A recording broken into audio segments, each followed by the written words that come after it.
Hello everyone. Today I will introduce how to extract forked DBH in LiDAR 360.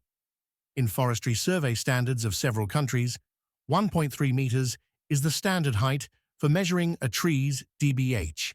However, for trunks that fork below 1.3 meters, multiple DBH measurements are required. So, how do we perform forked DBH extraction in LiDAR 360?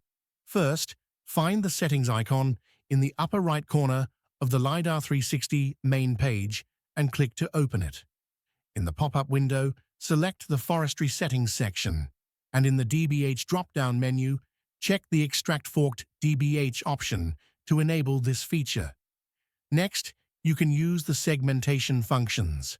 Without the forked DBH setting, only one DBH value will be extracted.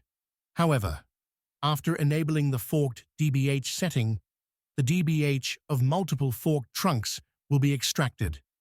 This setting is effective for any segmentation function. You can refer to table file rendering tutorial to show the DBH like this, while you can also view the results in the CSV file. Additionally, you can manually add forked DBH using the seed point editing function.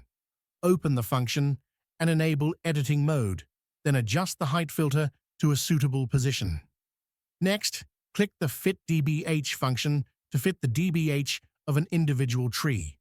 Once the DBH of a tree has been fitted, you can right-click on that DBH value and select Add Forked DBH. The new DBH will be saved in the last column labeled Forked DBH, and you can add any number of forked DBHs for that tree.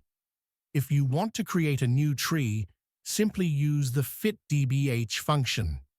After completing the measurements, remember to save the individual tree attribute file. That's all for forked DBH extraction. Thank you for watching.